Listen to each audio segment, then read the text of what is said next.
బాగున్నారండి. కోనసీమ అనూష్ కిచెన్. మీరంతా ఏం చేస్తున్నారండి? శ్రావణ మాసం అయిపోయిన తర్వాత సామాన్లన్నీ ఆరబెట్టుకుని తోముకుంటున్నాను ఏంటో అనుకుంటున్నారా?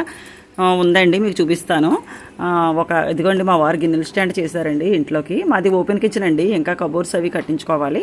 అందాక మా వారు గిన్నెలన్నీ ఇలాగా కింద సెల్ఫుల్లో అవి ఉంటున్నాయి కదా అని అంటే స్టాండ్ చేయమంటే స్టాండ్ చేశారండి. మాకు గృహప్రవేశం అయ్యి సంవత్సరంన్నర అవుతుందండి. అప్పటి నుండి అంటున్నారు స్టాండ్ చెయ్యండి అంటుంటే ఇప్పుడు కుదిరింది మా వారికి. నా మీద దయ. చూడండి, కంచాలు పెట్టుకోవడానికి అప్పడాల కర్రలు, చల్లగొత్తులు అన్నీ కూడా అంటారు కదా, చల్లకామ అంటారు కదా, చల్లకామలు పెట్టుకోవడానికి గరిట్లు, అన్ని స్పూన్స్ అన్నిటికీ కూడా చేస్తారండి. చాలా బాగుంటాయి. లుక్ అయితే చాలా బాగుందండి.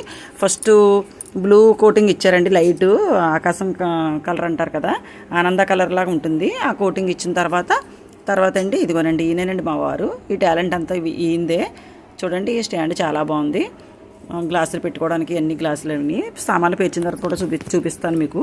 తర్వాత వైట్ అండి, వైట్ పెయింట్ వేసుకుంటే చాలా బాగుంటుంది కదా, లుక్ అయితే బాగుంటుంది అని వైట్ వేశారండి. ఇదిగోనండి, ఇక్కడ చెక్కలు ఉన్నాయండి. ఆ చెక్కలకు కూడా వైట్ పెయింటే వేశారు. కింద చెక్కకి తర్వాత టైం సరిపోలేదు, తర్వాత వేశారు. ఇంకా ఆరలేదు ఇది చెక్క. చూడండి, లుక్ అయితే ఇలా వచ్చిందండి. నేను ప్లేట్లు, కంచాలన్నీ, గ్లాసులు అన్నీ పెట్టేసుకున్నానండి. చూడండి, ఎన్ని సామాన్లు అయినా పట్టేసిందండి శుభ్రంగా. డిస్సులు కానీ, కంచాలు, టిఫిన్ ప్లేట్లు అన్నీ కూడా ఇంచక్కాను. చాలా బాగుందండి. చాలా లుక్ అయితే చాలా నీట్గా చాలా బాగా వచ్చింది. అదిగోండి స్టెప్స్ 1 2 3 4 5 6 దాంట్లో డిస్సులు ఉన్నాయండి. ఇంకా పెద్ద స్టెప్స్ వచ్చేసాను. మా వారిని ఇంకా పెట్టలేదండి, ఇంకా ఎక్కువైపోతుంది, పొడవు ఎక్కువైపోతుందండి. చూడండి, గరిటలు ఎన్నైనా పెట్టేసుకోవచ్చండి. ఒక 20 గరిటలు పెట్టేసుకోవచ్చు. చాక్స్ పెట్టుకోవడానికి. అప్పడాల కర్రలు చూడండి ఎలా చేశారు. అదిగోండి, ఇలా పెట్టుకుంటే ఎలా పడిపోతుందేమో అనుకునేదాన్ని నేను, పడకుండా అదిగోనండి మళ్ళీ కింద అదిగోండి చేతిలో పనే కదా మా వారికి. అప్పడాల కర్రలు పెట్టుకోవచ్చు. మనకి చెక్క గరిటలు ఉంటాయి కదా, అవన్నీ కూడా మన స్టిక్స్ అన్నీ కూడానండి. అదిగోనండి, ఈ పాన్కి వచ్చి ఉంటాయి కొన్ని గరిటలు, అవి వస్తాయి కదా పాన్కి వాడుకోవడానికి, చెక్కవి అవి కూడా పెట్టేశారండి. నాకైతే చాలా చాలా హ్యాపీగా ఉందండి. వరలక్ష్మి పూజకి గిఫ్ట్ అని అంటున్నారండి ఆయన. శ్రావణ మాసంకి గిఫ్ట్ మాట నాకు ఇది మా వారు ఇచ్చారండి.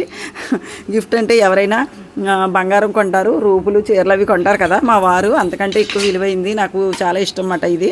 అంతకంటే ఎక్కువ సంతోషంగా ఉందండి. ఇదిగోనండి, అవన్నీ మా పిల్లలు కొన్నారు నాకు. ఇదిగోండి మా వారు ఇచ్చారు. చూడండి, ఫ్రిడ్జ్ పక్కన ప్లేస్ ఉంటే నేను ఈ లోపల దూరిపోతున్నాను అనమాట. సింక్ దగ్గర కూడా మా వారు చేశారండి స్టాండ్. అదిగోండి ఇక్కడ వాటర్కి శుభ్రంగా ఇదంతా నాచుకట్టేస్తుంది అన్నమాట. అందుకని అదిగోనండి అలాగా. మొన్న 4 రోజులు ఒంట్లో బాగాలేదు, అందుకని సింక్ అంతా కూడా కొంచెం నాచుకట్టుంటే అయిపోయింది. ఇప్పుడు అంతా క్లీన్ చేసుకోవాలి. ఫ్రిడ్జ్ పక్కనండి ఈ ప్లేస్. ఫ్రిడ్జ్ కూడా చూపిస్తాను మీకు. అదిగోండి, ఫ్రిడ్జ్కి పక్కన ప్లేస్ ఉంటే ఇలా సరిపోయిందండి. ఎంచకనే కబోర్డ్స్ కట్టించుకునే వరకు మాట. ఎలా ఉందో చెప్పండి. ఈ వీడియో మీకు నచ్చినట్లయితే లైక్ చేయండి, షేర్ చేయండి, సబ్స్క్రైబ్ చేయండి.